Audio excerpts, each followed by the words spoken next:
been able to do in Lunch and Learns. Keep going back to our Facebook page and our website because we have more Lunch and Learns scheduled between now and I think into April.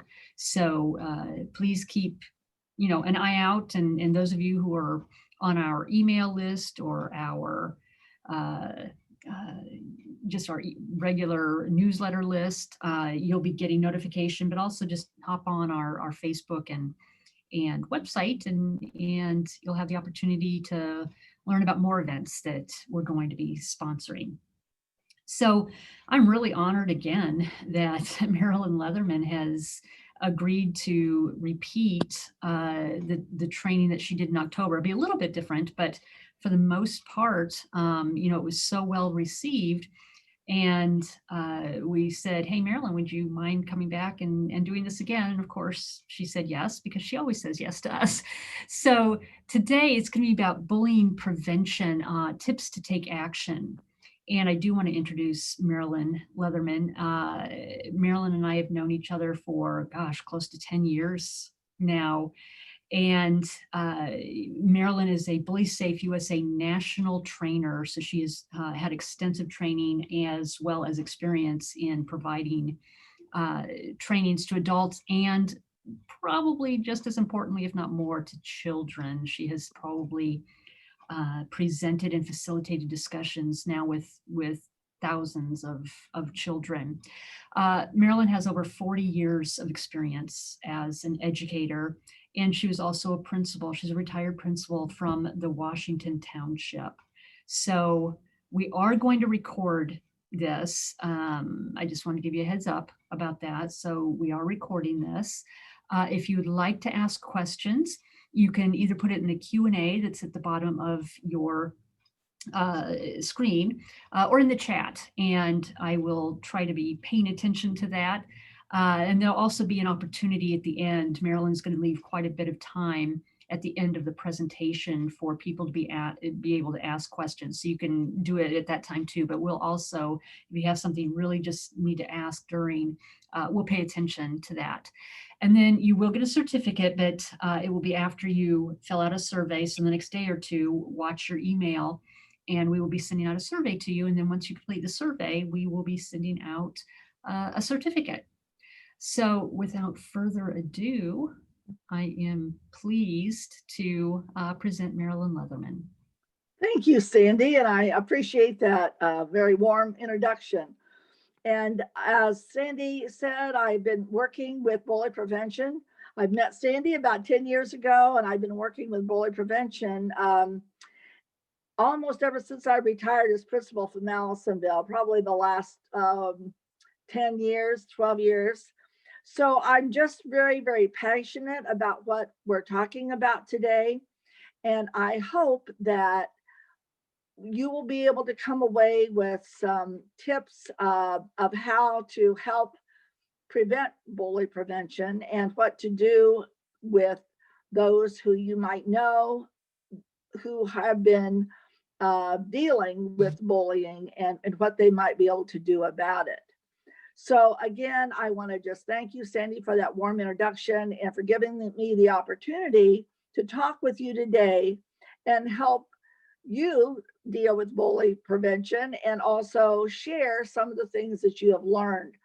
You have received through email some documents or some papers or some information regarding bully prevention. So if you pulled that up, you know that I will be following that. And if you want to, after the session, you could just copy those off or save those for future reference. But again, when I met Sandy, it was not long after I retired from being a principal at Allisonville. And Sue Ellen Freed, who is from Kansas City, is an amazing, amazing person who was invited to Washington Township to conduct a 3-day bully prevention program called BullySafe, which is a program she started probably over 20 years ago. She goes all over the country doing this talk, and she gave a 3-day session, and I believe that's, Sandy, where I met you at the beginning. And she does the 3-day sessions throughout the country. And after I was attending her session, she asked if I would like to become a national trainer and attend 3 more or 2 more of her sessions, so a total of 3 sessions. So that's how I received the initial training from Sue Ellen Freed. She was one of the first people that many, many years ago started Prevent Child Abuse America. So she's been very active in this arena for a number of years. And then she, from that, started BullySafe. And all the things that I'm going to be presenting today are really derived from the trainings that I received from Sue Ellen Freed. She has gone all over the nation, like I said, talking about bully prevention. She has gone to the White House and even met with President Obama a few years back, and talking about bullying, which he was very concerned about in our country. He said, if you say my name and look at my ears, he said, you know that I went through bullying myself. So he was very adamant about getting bully prevention throughout our country. And I always will appreciate that. Sue Ellen wrote a book. It's called Banishing Bullying Behavior. And this is an excellent book. And pretty much everything that we're going to be talking about today is based on that. And also she wrote Bullies and Victims, but that was one of her earlier books. But the last one she wrote was Banishing Bullying Behavior. And I will add that she also now goes into prisons in Kansas, where she lives, and does a lot of work dealing with kindness and the very hardcore criminals. She goes into the prisons there and has worked with them. And 2 years ago, she received the honor of being a Woman of Worth, and she was invited to the White House to receive that award. So she is an amazing person, and still I talk to her quite often about what we are now doing in Indiana and of course throughout the country with bully prevention. But I'm going to start with something that I want everyone to be very aware of, and you receive this in your email as one of the pieces of information. It's the Anti-Bullying Law 1423.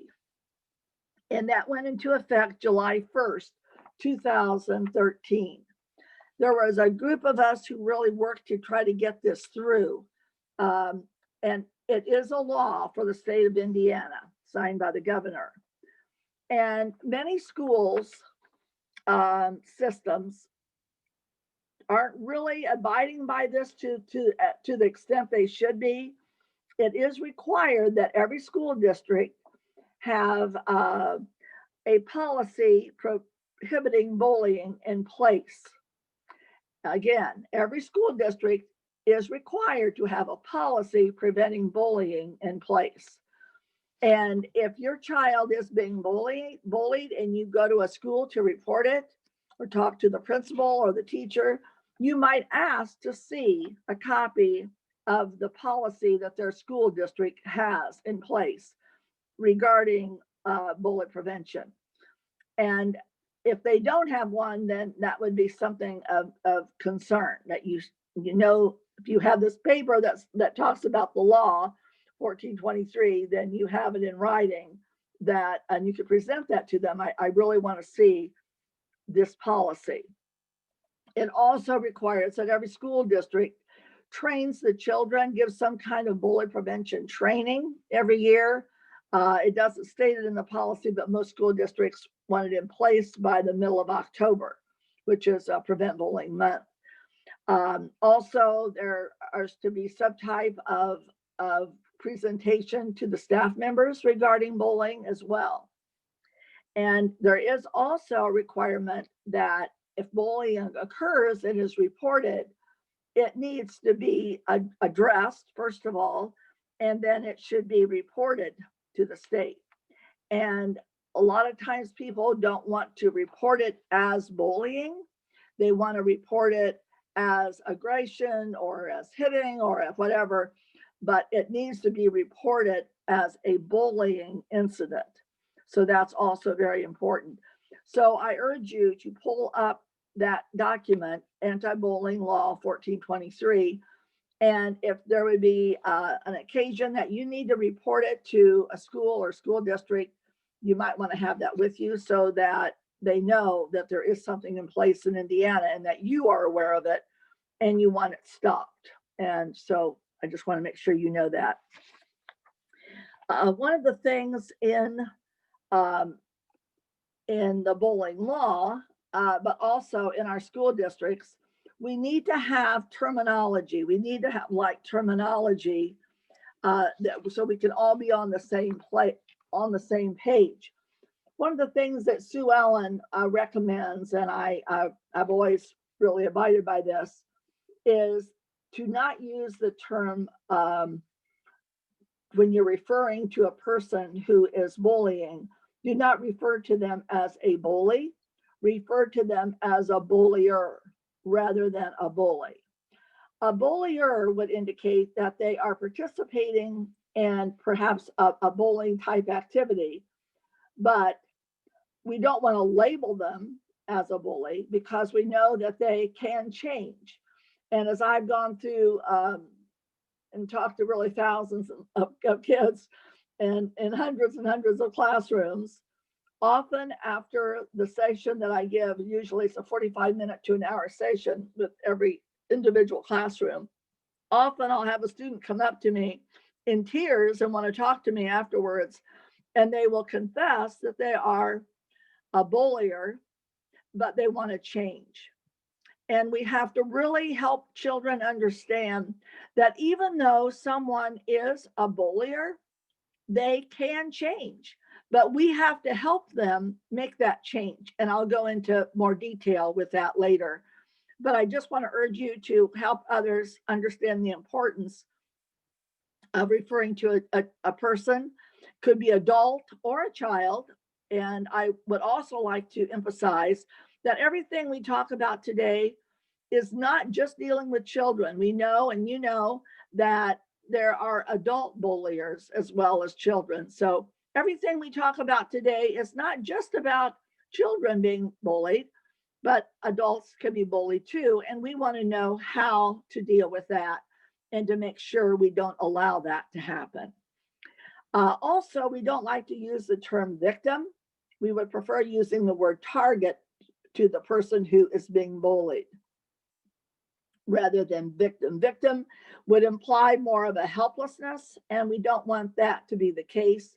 We know that the person who is being bullied can do something about it, and we want to make sure we emphasize that as well. So first thing we're going to do is talk about the word really abuse. And as you know, child abuse is when often an adult might abuse a child in one way or another. And so bullying is really peer abuse. People who are in the circle or the age group, or maybe someone who is working in their workplace, the people that you're with every day or many, many days throughout your normal week, those would be your peers. And bullying is really peer abuse, when someone that you are with quite often or a lot is bullying you. And we want to make sure that the definition of bullying is clear, because often people will say, if someone is let's say a child goes down the hall of a school and someone's mean to them and they go back to the teacher and they said that they were being bullied, the question that the teacher must always ask is, how often has this happened? Has this happened time after time after time, or is it just a one-time thing? So people will often, adults and children, will use the term bullying incorrectly. They'll say someone is bullying them when it was just maybe a one-time or two-time thing. So the first thing we want to do, you also received a sheet with the BullySafe overview, and I'm referring to that right now. Bullying behavior occurs when there is an intent to harm. The perpetuator finds pleasure in the taunting, which it might be physical, verbal, emotional, sexual, or cyberbullying. And there's 5 types of bullying. We'll talk more about that later.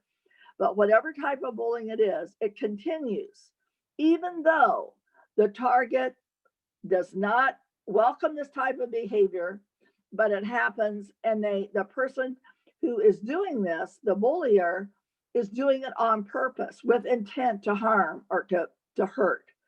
They also do it, this is very important, they do it over and over and over for a long period of time.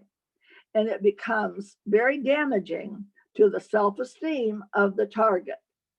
The target will feel very bad about themselves if they call them whatever the name is they call them, or whatever they're making fun of, or whatever it is they're doing. That will make often the target will take that internally and think they're ugly or think they're stupid or whatever it is they're making fun of. So we need to make sure that the child knows, or the adult, that they do it on purpose, and they do it for a long period of time. The abuser also wants to have power over the target. They want to have power and control over the target. And we don't want that to ever occur. We don't want to give them that power. The more power we give them, the further they'll take it. And I want to give you just a little bit of background about myself. Growing up, I was severely bullied. I was in a situation where I was in a school where there were a lot of haves, and I was a have not. I lived in a very poor situation, and we slept on the floor, and we didn't have a stove or refrigerator or beds or furniture. So we ate our meals out of a popcorn popper. And that's what my childhood was like. And so I never had anyone come to my house because I was so embarrassed by the way I lived. So I was made fun of just because I was really, really skinny and ugly. And I lived in a little shack type of place. And so kids made fun of me, and I did not know how to handle it. I did not know how to handle it. And my parents were struggling so much that I often didn't even tell them about it because I didn't want to put more burden on their shoulders. So the things that I have learned over the past several years, I wish I would have known as a child, and I wish my mother would have known, because I think it could have been handled and would have made my life a lot more pleasant. But because of the way I was treated, because of what I experienced, those wounds are still there, and they'll always be there. They'll always be there. And I share this story with the children because I want them to know that when you hurt someone's feelings, those feelings don't just go away. They remain there. And it's a permanent type of hurt that you feel. And one of the things that we talk about, or I talk about throughout all of my sessions, is the importance of kindness. And I try to instill in the children how important it is to be kind. And one of the books that I always use with the children, and if you don't have it, I really, really urge you to buy this book. And it's entitled, Have You Filled a Bucket Today? That is a really good book. Most children know about it, but if you do not have it, you need to buy that book. It's just a little, not a very expensive book. But what it talks about, you probably are already familiar with it, but everyone has a bucket. Everyone has a bucket. And in this world, we have bucket fillers and we have bucket dippers.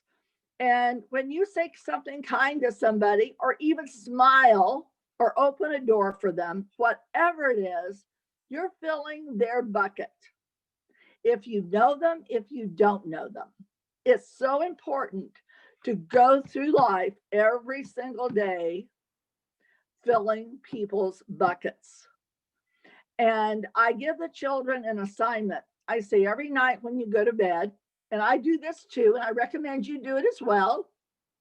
and you go to bed, think about all the kindnesses you did that day for other people. And then think about the kindnesses that other people did for you. And then thank them. Thank them. Just, call them up and thank them. And we can do this as adults or children. I told the kids to put a little note on their desk. Thank you for helping me with my math problem yesterday, or thank you for smiling at me in the hall, or asking me to sit next to you on the bus, whatever it would be. And we need to every day be looking for opportunities to be kind. Every single day, every one of us need to be looking for opportunities to be kind. And when we do this, we are happier and we make other people happier. So I talk about random acts of kindness. And even I tell them, if you're at the store with your mom and someone's walking down the aisle, just smile at them. Or if they are having trouble reaching something, get it for them, or compliment them. Say, boy, I like your coat, or you look really nice today, or whatever it is. Open a door for somebody. Wherever you are, whatever you're doing, every single day, make sure you look for opportunities to be kind. And I know since I've been really thinking a lot more about that, like I'll be driving along and morning, I might be in a hurry and someone's trying to get in the traffic, and I'll stop and I'll let them in. I'll go, okay, I'm starting my day off by doing something kind for somebody, or just complimenting someone. So, but how I always start out my sessions with the children is talking about this book and asking them what kindnesses they did that day before they even came to school. Did they tell their mother they loved them? Did they help do the dishes? Did they help, a little brother or sister get dressed? Whatever it would happen to be, feed their dog. What did they do that day before they even came to school to be kind? And I know that when I go to bed at night, I do that myself now. I think, what did I do that day to be kind? And then I think, boy, I didn't do enough kindnesses today. I have to think too hard about this. What can I do more tomorrow to be kind? So the kinder we are to others, the kinder they're going to be to us. Let's face it. And I'm going to talk about the targets in a little bit, and what they can do to help the situation of when they are bullied. But we need to always think about ourselves and the importance of being kindness to people we know or people we don't know, whether we're a child or an adult. So remember this book again. And then we talk about the people who are not kind to others. And of course, those would be the bulliers. And we call them bucket dippers, because the bucket fillers are when you say something kind to someone, but the bucket dippers are when you say something unkind or do something unkind to someone. So when you're a bucket filler, you're filling the other person's bucket and you're filling your own bucket.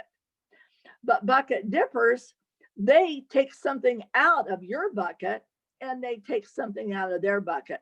So they're bucket robbers, really. Bucket dippers, we call them, because they take out. So at the end of the day, a bucket dipper might not have anything in his bucket or her bucket, but a bucket filler is going to be overflowing with kindnesses, and their bucket will be overflowing. And that gives them a happier heart, makes them happier. But as you know, people who are unkind to others, they're not happy people. So one of the things we talk about, and I want you to talk about with the children that you're hopefully, might have the opportunity to deal with along the way. What makes someone a bullier? What causes a person to do unkind things and to be a bucket dipper? And the children are very responsive to think about that very carefully. And one child, I learned an awfully lot from the children when I go into the schools. I learned so much from them. And then I share that with the next class or with the other people I encounter. He said, my mom told me that if someone's unkind to me, they have an unhappy heart or a sad heart. So we talk about what makes someone have a sad heart. We talk about the possibilities. It could be that their dad just lost his job, or it could be that mom and dad are getting a divorce. It could be that someone in their family sick. It could be someone at home is bullying them. There are a lot of reasons someone is a bullier, and they often have a sad heart. And what do? They'll strike out at other people. They'll make fun of other people. And what we have to understand, that I try to help the children understand, is rather than being mean back to them or saying unkind things back to them, try to figure out, I wonder what it is that makes their heart sad. What is it? And have a conversation with them and talk to them, try to get to know them. When I was a principal and I would have someone be reported, come into the office because they had been either a target or a bullier, I would often get the bullier and the target in the office with me, and we would just sit down and talk.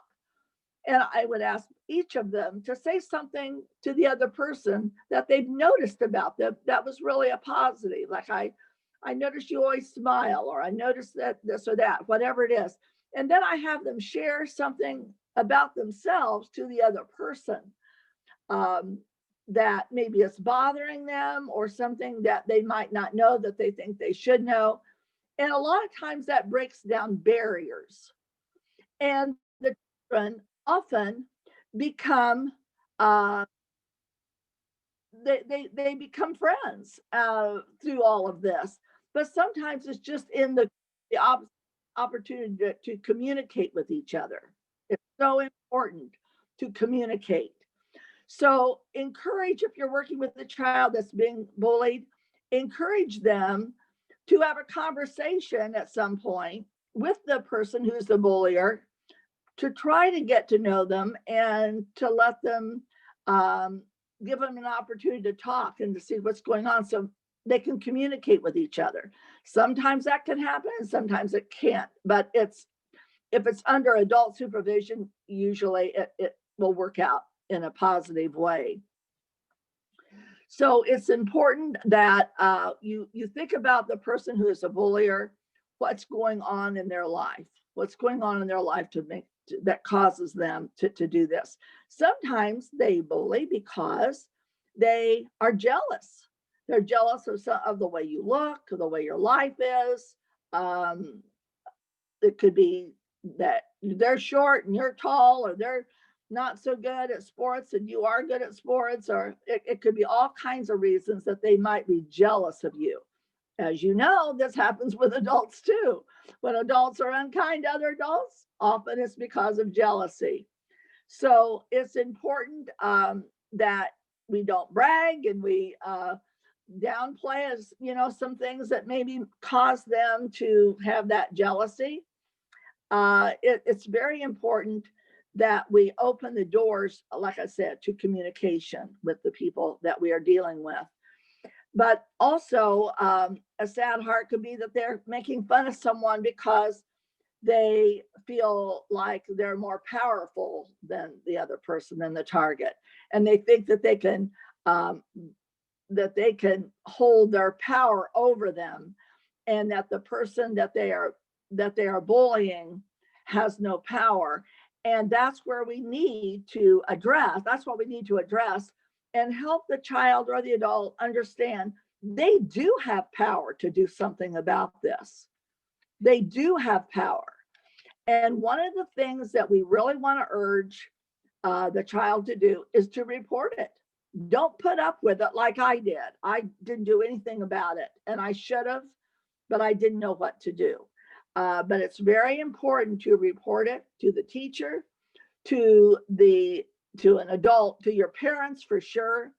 And parents often can be the advocate to go in and talk to the teacher, talk to the principal. It's very, very important that the child reports this behavior and not allow it to happen, because the more powerful and controlling the bullier feels toward the target, the worse it's going to get. So we have to try to get it taken care of as soon as possible, and make sure it doesn't happen. I remember when I was at Allisonville, a father called me and said, Um, I want you to know that my child, my son, was in fourth grade, has not wanted to go to school for a while. His grades were good. Now they're not. He isn't eating very well. He seems sad. He said, finally, last night, I just sat down with him and I said, what is going on? And his son just cried and said, there's a child in the fourth grade that was being very mean to him, bullying him. So the father called me and he said, my son didn't want me to call anybody or tell the teacher or tell anybody, but I knew you did not allow bullying at Allisonville. So I wanted to make sure I report it to you. And I thanked him. I said, I really appreciate it. And I went to the teacher, and the teacher had no idea of anything going on. And I talked to the child who was the target and the child who was the bullier, and addressed the situation. And I told the father, I said, I will address it today, but if it ever happens again, you need to let me know.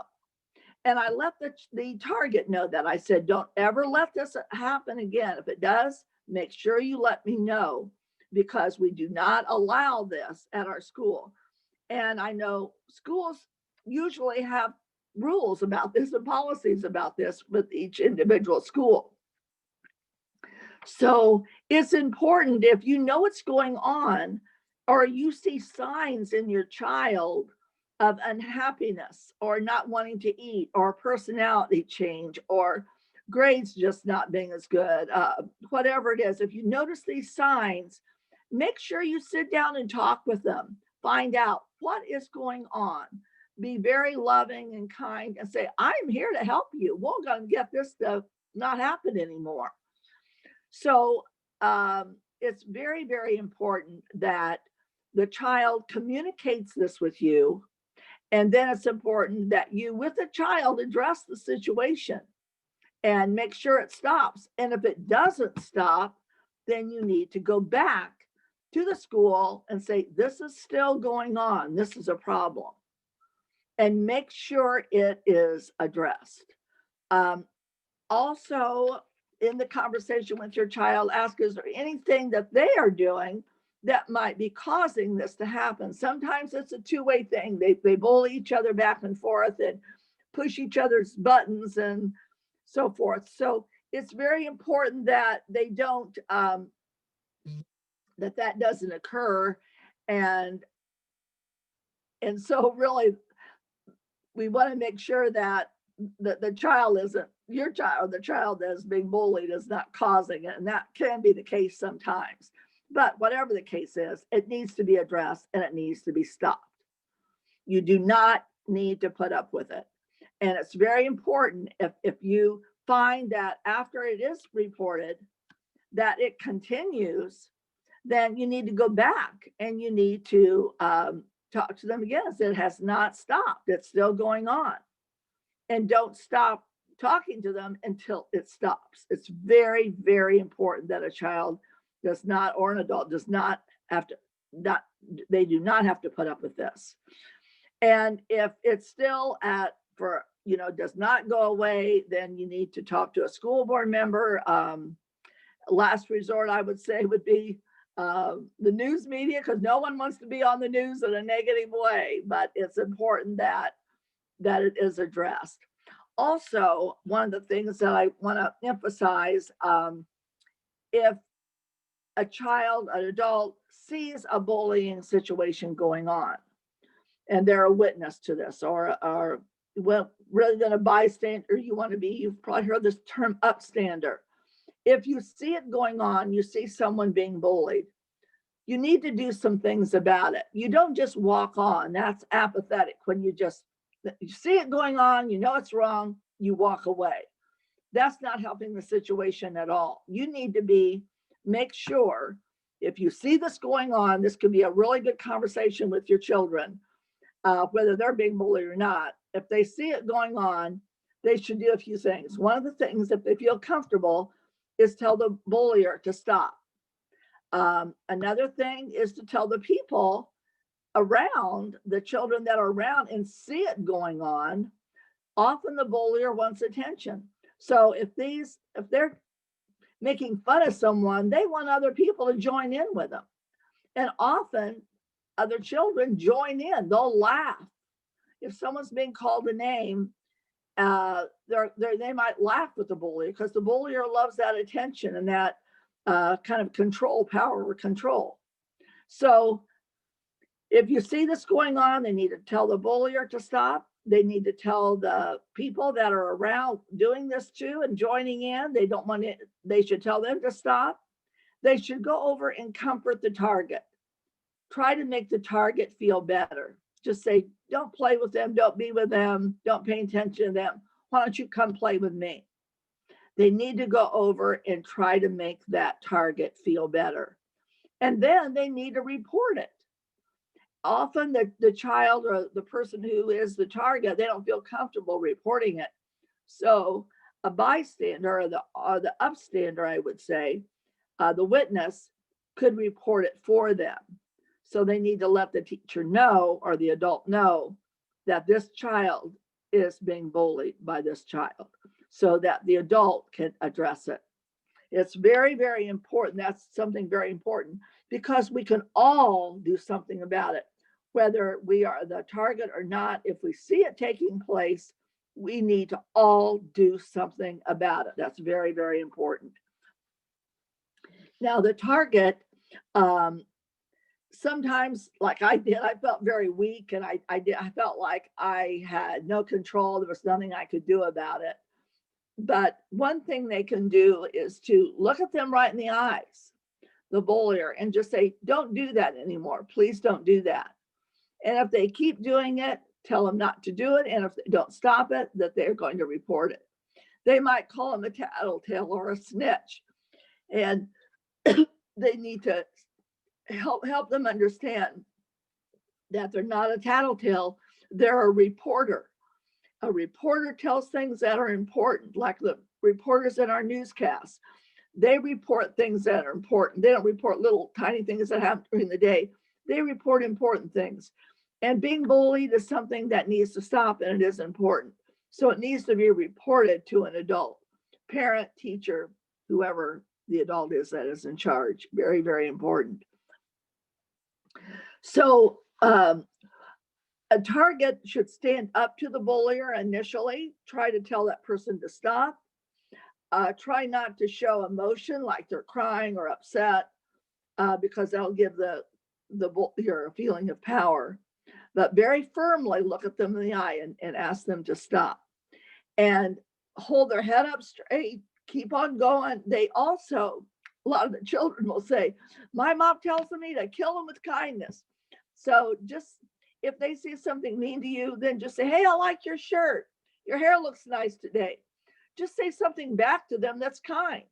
And every time they're mean to you, say something kind to them. Sometimes that can put an end to it as well. Not every time, certainly, but sometimes it can. It can make a difference.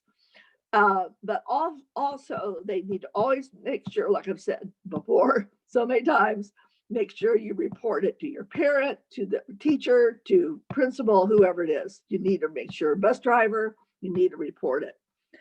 Now we're going to talk a little bit about the types of bullying. There are 5 types of bullying. Excuse me, a lot of people think that bullying is just physical bullying. It's not. And so we need to talk about that. So we're going to start with physical bullying. This is when someone might kick someone, hit someone, do something physical to someone. And that is called, like I said, physical bullying. And that can be hurtful and harmful, but there are also many other types of bullying that are just as hurtful, if not more so. One of them is verbal bullying. You've heard the term or the statement, sticks and stones can break your bones, but words will never hurt you. Well, words can hurt you. Sticks and stones can break your bones, but words can break your heart. And we talk about how words, we give examples. I have the children give examples of maybe something that was said to them maybe several years ago or a year ago or several months ago, words that hurt their feelings a lot. And how how that hurt doesn't go away. I explained to them you can take a piece of aluminum foil that's real shiny right off of the roll and put it out, and it's all shiny and nice. And then you wad it all up. And someone says, okay, I want you to get every one of those wrinkles out of that aluminum foil. There's no way to get the wrinkles out. It's the same thing with words. Once those words are embedded in your heart, you don't forget it. You might make it a little smoother and not as rough, but they're still there. Toothpaste is another illustration. You take toothpaste out of the tube, there's no way to put it back. We can't take those words back. Once they're out there, we can't take them back. So I tell the children, be very, very, very careful with the words you use, whether they're written words or spoken words to someone. They need to be very careful the words they use, and adults as well, so they don't hurt someone's feelings. That's very, very, very important. So verbal abuse is damaging, and it's something that doesn't go away at all. Another type is emotional bullying. And one type of emotional bullying is negative body language. Like someone might roll their eyes when you come into the room, or they might shrug their shoulders when you talk to them, or ignore you, or do some type of an act like this, a threatening type of act like that. It's very, very hurtful when someone might be whispering behind your back and you see someone whispering or talking behind your back and pointing at you. Those are emotional abuse that is not physical, it's not verbal, but you see it happening and it hurts your heart. Another type of emotional abuse is being isolated, being left out of something. Maybe they go out on the playground and they want to play with a group of people and they don't want them to play with them. Maybe there's a sports game they want to be involved in and they're not chosen to be in that sports group. That makes them feel isolated and left out. They might go in on the bus and someone doesn't want to sit next to them, or on the cafeteria, they don't want to sit with them. So I encourage children to be aware of that. And if they're in the cafeteria or on the bus, invite someone to join you, have them sit with you. Some of the schools have created a bench, friendship bench. And if someone doesn't have anyone to play with, they sit on that bench and then people will go over there and ask them to play with them. I think that's a really good thing that some of the schools are doing. But it's important to let the children know, yeah, I need to reach out. I need to reach out. And those children who seem to be left out and not included in activities, ask them to join you. It doesn't hurt anyone. It just helps that person feel better. So ask them to join you, or just say something kind to them that will hopefully make them feel better. So emotional bullying, again, can be very, very, very damaging. Another type of bullying is sexual bullying. And sexual bullying could be just making a sexual comment to someone. It could be, sometimes they'll draw something that's very obscene and show it to them. It could be saying something, it could be doing something, but it should be reported immediately. It should be reported immediately. Another type of cyberbullying, another bullying is cyberbullying. And as you know, in the last several years, this has become a huge problem because people can bully other people and say very unkind things to people just from the comfort of their living room or their family room or their bedroom, and they don't really see them face to face, but they will get on their electrical devices and say very unkind things. And then other people will read it and then they'll tune into it and add to it, sometimes in a very negative way. Or they could also add to it in a positive way. But if someone is cyberbullying someone else, they should just block them. And they need to also report it to their parents or to whoever else.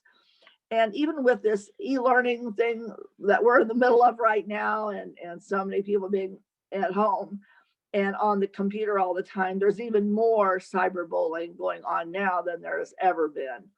So it's something that must be addressed. And I would definitely recommend just cutting them out of that, just stopping them. This is another book, Responding to Cyberbullying. This is a really good book. This is an action tool for school leaders, and this has a lot of good suggestions on how to stop cyberbullying. Again, Responding to Cyberbullying. It's a very good book. I would like to also just emphasize that each type of bullying is equally as damaging. I'm going to read them again or say them again to you. Physical, verbal, emotional, sexual, and cyberbullying.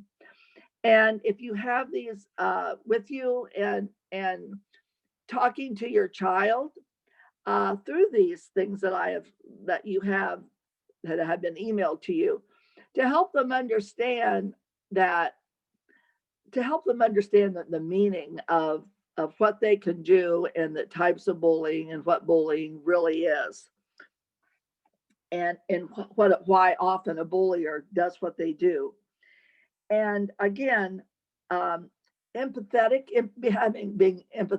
is very, very, very important, and having empathy. And often I'll have the children just shut their eyes and I'll say, okay, pretend like you are being bullied at school. And I want you to just think for a minute what it feels like to dread going to school, not wanting to go to school because you're afraid of the kids being mean to you. Think what that feels like. Be empathetic.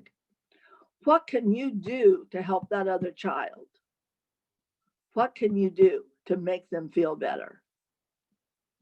And we have, of course, empathy is extremely important, to put yourself in the other person's shoes. And then there's sympathy, when people might feel sorry for somebody, but they don't do anything about it. They just feel sorry for them. And that's pretty much the end of it. And then, of course, apathy, where they do nothing. They see it happening and they do nothing about it. So two of the words that I want you to really emphasize with those that you might be dealing with is empathy, of course, and along with that goes kindness, how important it is to be kind. And like I said, this is not just for children, but it's for adults as well. So, so, so important. And then another thing that I would recommend doing with your children is there are so many books out there. And I sent you a list of some of the books that are on that list. And maybe pick up some of the books, like Have You Filled the Bucket Today?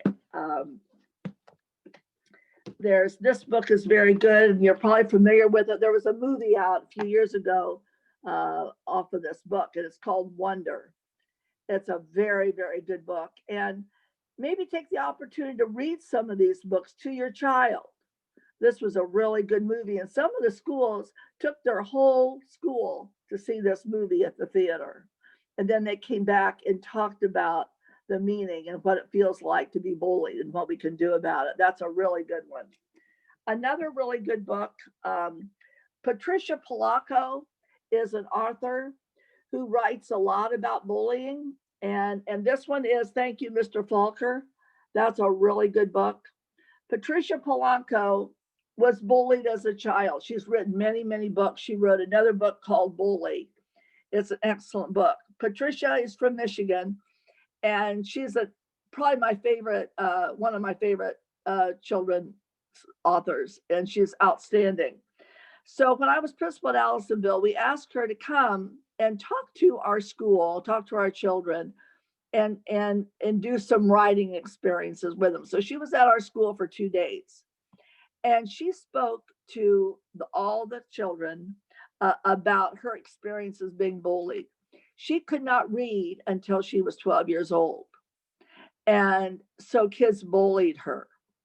She could write, but she was very, very, that was slow in coming too. So she was a slower learner, and kids made fun of her. And she talked about how she was bullied. And to be honest with you, until she spoke and talked about that, I couldn't talk about it to anybody, not adults, not kids. I would become too emotional because it was just too raw inside me, my experience of being bullied. But after Patricia Polanco came to Allisonville, then I could open up and I could talk to children about it and to adults, which is interesting that that just happened closer to the time I retired in my career than before. I wish it would have been earlier, but she really touched my life and the books that she has written. If you look, her last name is Polacco, Polacco, Polacco. Many of her books are kind of autobiographical, and they refer to some of the things that she has experienced being bullied. Another book that I like a lot is Bullying, Deal with It. Bullying, Deal with It. And that has a lot of suggestions of what to do if you're being bullied. And it has a lot of good suggestions in the back.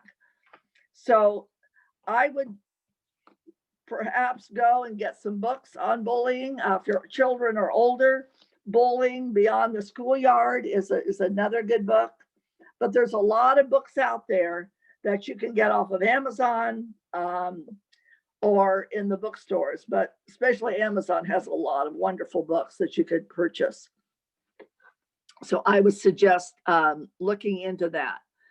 But more than anything, if you have a child that's being bullied, that line of communication at night, you need to, or anytime, what's going on? What's going on at school? How are you feeling about this or that?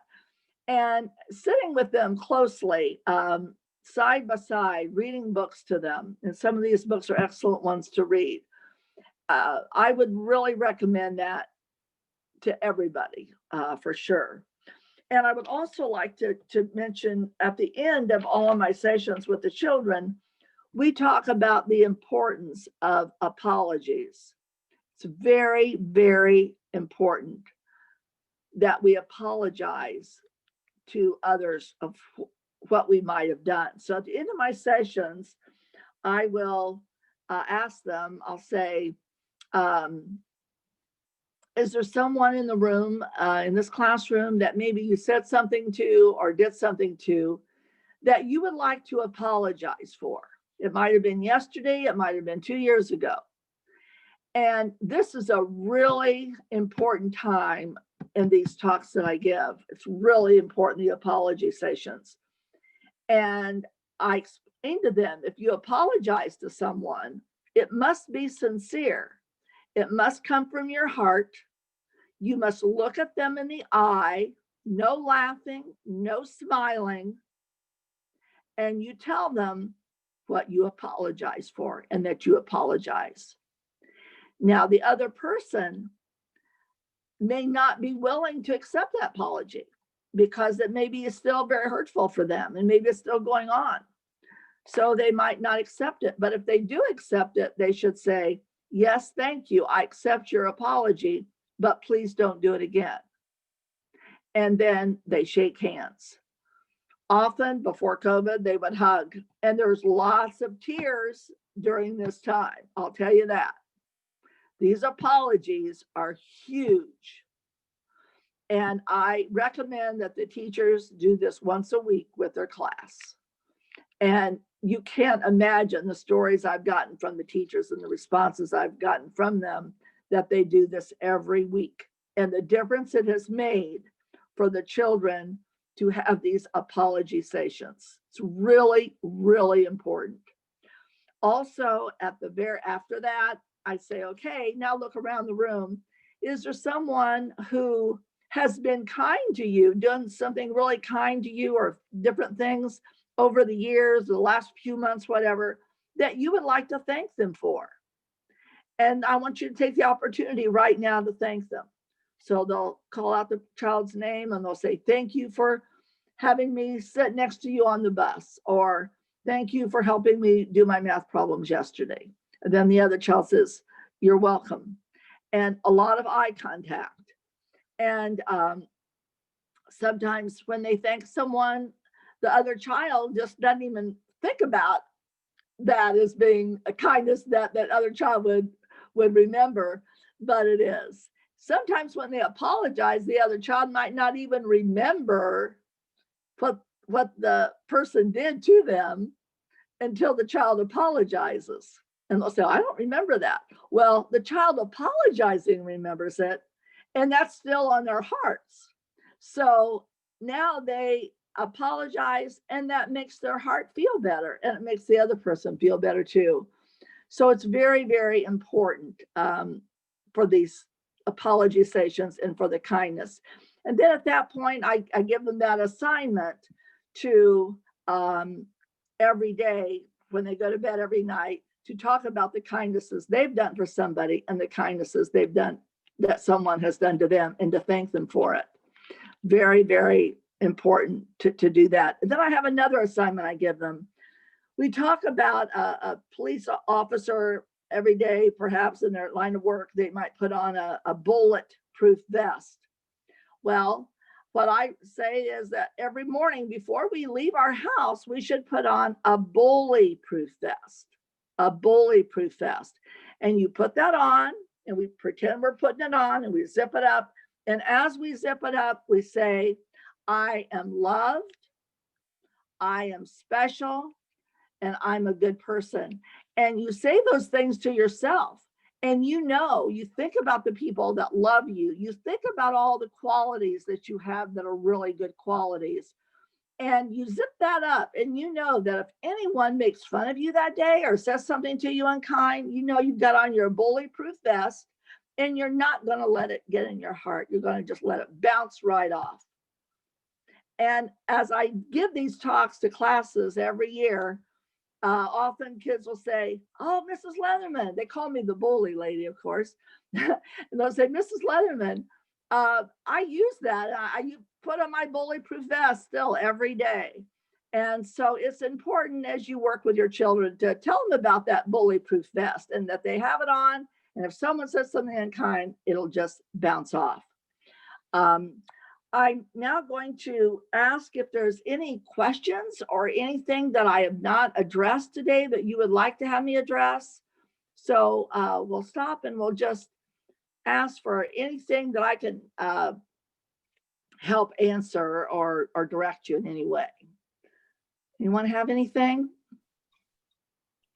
And again, just feel free to put it in the chat box or in the little Q&A bubble at the bottom.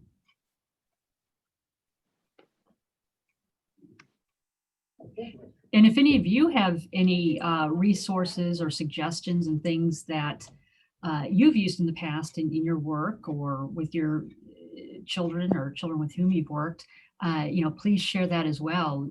All of us, and I'm sure I can speak for Marilyn, would love to have even more resources to be able to share and suggestions and tips. Really appreciate it. We gather as much information as we can, so that would always be helpful. And Marilyn, I don't remember if you said this years ago or if it came from a teacher. I know that somebody brought it up to help with, cultural diversity issues and different, religions and faiths and values, that they would every once in a while have children who may come from a different culture or ethnicity, or that they would have like a share day, and they would have a day where they would have, different kinds of, obviously we can't do this now because of COVID, but different kinds of food that would be brought in, and decorations, and they would have a day where they would share, where the child would share about his or her culture or background, and they would share in that, and that would also help to, about diversity and accepting others' backgrounds and cultures. That's a really good thing to do, and I know a lot of teachers have done just that. And talk about the religion. A lot of times children might not understand about someone else's religion or background or, like you said, culture. Very, very important to address that. And there are a lot of books out there that teachers can read that addresses those things as well. Also, sometimes there will be children in the classroom that has some type of a disability. And often we'll have either a parent or the special ed teacher come in and talk about that. Little girl was in a wheelchair, and they talked about how what's it like, and talk about the different things, whatever the handicap might be or the disability, that to help them understand a little bit better. So I think whatever a teacher can do to help the understanding of each other and our differences, as well as our ways that we're alike, is really important. But thank you, Sadie, for bringing that up, because that is really important. And often children will get bullied because of their culture or the color of their skin or the religion that they have or the language they speak. That's something very, very common, and it needs to be addressed. And that's something that a teacher can easily address. So that's important. And share that, because teachers may not always come up with these ideas. The teachers are always, looking for ideas. So those of you on this, if you're thinking, hey, this is something I can bring up to my child's teacher, the principal or superintendent. Marilyn, we had a question. Are they able to share the BullySafe overviews on what parents need to know, the handouts? Can they share, make handouts or copies and hand them out to parents? You bet. You bet. You share these however you want, whatever we can do to get the word out there and to spread bully prevention, the better. So I would encourage you to do that. Thank you for that. And we had other people say thank you for sharing your story. That's always, I know, not an easy thing, but it can help in, just giving that extra emphasis that, this is something that you've experienced, and just a lot of people saying thank you for the information and that they love the bully proof vest idea. Good. Well, they have my number on one of these. There's my number, my email. Feel free to call me, text me, email me, anything I can do to help. I'm so happy to do that. So please remember that, and feel free to share any information that you have that I've given you. And just a reminder, go ahead, Marilyn. No, go ahead. I was just going to say, just a reminder that this is being recorded, and it will be available on our Facebook page and website pretty soon. We'll try to get it up on our YouTube channel as well, for those of you who didn't even know we had a YouTube channel. So, please be sure and come back on and visit those platforms as well. And there was one thing that I did not talk about that I should have, and that's the cycles. A child, let's say, or a person has pain because of something that's going on in their life. Something is really hurting their heart and causing them to be very upset. So they take revenge. They try to hurt other people. They take revenge. And so it's a vicious cycle, the pain, rage, and revenge. They get mad, they have the pain, they get mad about it, and then they take it out on other people. And that's just a vicious cycle. Sometimes they have the pain and then they get depressed because they don't know what to do about it. And I'm going to be really painfully honest with you again, because I very much considered suicide growing up, because I didn't see any way out of it. And so I understand that pain, and I understand how people can consider suicide. And if I wouldn't have had my mother, who was just right by my side and very loving, I didn't have any friends, but my mother wouldn't have been there to listen to me and be my rock, I'm not sure I would be here today.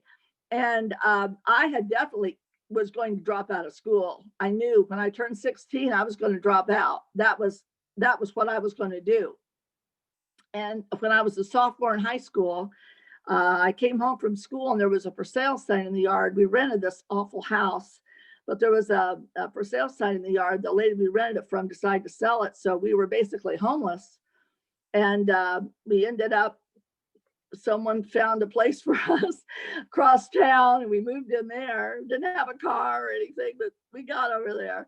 and it meant that I had to go to a different high school. And you know what? That changed my life. That changed my life. I go to that high school and they didn't make fun of me. I got a job and I was able to have clothes, and it changed my life. And I look back now and I think, if that hadn't happened, I don't know what would have happened to me. So it's interesting how life takes us twists and turns, but I wanted to always be a teacher, and I knew there was no way I was ever going to be a teacher. There was no way I could afford that. But when I was in high school, then I changed high schools. I got all these jobs and worked and made much better grades. And so then I worked my way through college, and we moved in a place where I could walk to Ball State. And I was able to work through, work and stuff. And I got through. But my father had an addiction, and that caused made our life pretty miserable. So, we go through life, but I've shared a lot with you today. And I appreciate you tuning in today. And please know that I would be so happy to help you in any way. Call me if you want me to talk to your child or whatever it is I can do. I also talk to groups of parents at schools. I'll go in and do parent sessions. I talk to camps, counselors. I've done a lot of, different things. So just know that I'm here to help address, prevent it. So, and Sandy, I'll be happy to answer any more questions, but I want to thank you for inviting me to do this today as well. So any more questions? There is one, and we may have to answer it in a little bit different way, but if a child's being bullied at home, and we might have to see, we may have to answer that in a different way, but if a child's being bullied at home, how would you encourage the child? It depends on who. Okay. Mm-hmm. What I would suggest is that there be a meeting. And I've seen this happen a number of times. As a teacher and as a principal, I would have them come in. I was just talking to my husband about a case the other day about where I experienced this. And we need to have a meeting with that parent. And I remember one of my former students that I dearly, dearly loved tried to commit suicide 3 times, almost successfully. And I called her father in. I actually met him at a restaurant one day, and I just explained to him what he was doing to her was ruining, just killing her. And it did help. She ended up becoming a teacher, and she just during COVID, she wrote a book, and it was just published a few weeks ago. So, but she almost didn't make it. So it's important that there's some kind of an intervention. And when a child shares with someone that they're being bullied home, sometimes it's a brother or sister, sometimes it's a parent, that the teacher call them in and talk to them about it, be really honest. It's important that it is addressed. It is very important that it is addressed. And as I'm sure all of you on the webinar know, again, not sure, and you don't have to go into detail here if you don't want to, but just as an additional piece, depending on what you mean by bullied, please remember that if there's something going on at home that you feel or have reason to believe that the child's actually a victim of child abuse or neglect, that needs to be reported to the Department of Child Services. And sometimes, as Marilyn had said, if it's a sibling, that still can be reportable if it is the caregiver that is not providing supervision, or if there's that lack of supervision and they are allowing it to occur. So even if it's a brother or sister, if it's still a situation where it's a lack of supervision or the parent or caregiver is not doing anything to intervene, that still can be reportable. So, remember, In the statute, it reads, if a child's physical or mental health is seriously endangered due to an act or omission by the child's parent, guardian, or custodian, those are reportable. So, it's, so again, when you use the term bully, we need to just, for at home, we kind of need to keep in mind that we are all anybody over the age of 18 in Indiana is a mandated reporter. So just keeping that in mind. But yeah, as Marilyn said, there has to be some kind of intervention. I remember after I did one of my sessions one time at a school, a child came up to me. It was just before dismissal, and he started just sobbing, saying, "I really need to talk to you." And I said, "I'll come back tomorrow." And so I went back the next day, and he shared with me really terrible abuse that was going on at home. And so we went to the principal together, and it was reported. And but the teacher had no idea this was going on. The principal had no idea this was going on. So sometimes I love teaching I love teaching so much. But having that relationship with a child and helping them understand that they can tell you things. Also, I recommend to teachers that they have a reporting box in their room where the child can write a note and put it in the box, and then the teachers can read it. And it could be that they might not want to tell them in person, but it could be all kinds of things that they put in there. But sometimes they put in things that are going on at home that really need to be addressed. And so thank you for bringing that up, because it happens. And it's important that we keep that line of communication open. Any other questions? And feel free to call me. If you don't want to ask a question here today, that's no problem. Just feel free to call me. Again, some thank yous and for the information. I know we certainly appreciate it, Marilyn, as always, your partnership with us. Again, please keep an eye out for other lunch and learns and webinars that we're going to be doing. We, as I said, we have some already planned into February and March. We're going to have more in the spring and the summer. So please keep an eye out.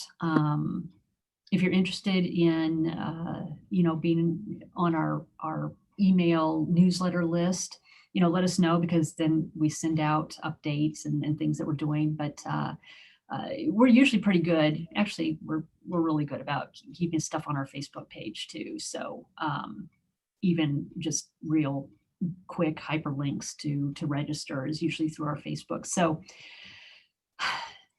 oh, here we see another question. Oh, Marilyn, somebody said this was the best bullying class I have attended. Thank you. Wow, thank you so much. I hope it was helpful. Thank you. And we'll probably have Marilyn back. I mean, I haven't asked her, but I just kind of have this feeling that she'll say yes. Anytime. We also, I want to kind of put a plug in too. I don't know how many of you are parents or work with parents, but once a month we have a parenting cafe, which is like a facilitated kind of group, and we have different topics. If you're interested in even joining our parenting cafes, that's also on our website and our Facebook page. Or if you work with parents, like I said, and if you're interested in that, we can send you the link to join on. But we do it once a month, and again with different topics that are facilitated. It's not a training, it's just kind of facilitating different topics. So if that would be helpful, and we might even ask you, Marilyn, that might even be a really good topic to have for one of our parent cafes, where it's more of a facilitated discussion on Zoom. Sure, you just let me know. I'll be happy to. Well, are there any other questions from anyone? Everybody stayed on too. We really appreciate this. And as we mentioned, this is recorded, and Kathy King will be sending out the survey to you in a couple of days. And once you fill that out, we will be sending you a certificate of attendance. If you didn't get the handouts for whatever reason, I know sometimes things go into spam, or they go to a different part of your computer. So if you didn't get the handouts that we're talking about, please let us know, and then we can resend them to you. Great. Another thank you. Well, thank you so much for inviting me. Sure. So we'll stay on for a few more minutes, but we'll go ahead and end the recording and end the webinar. But the three of us will stay on for a few more minutes. But thank you all, and have a wonderful rest of your day.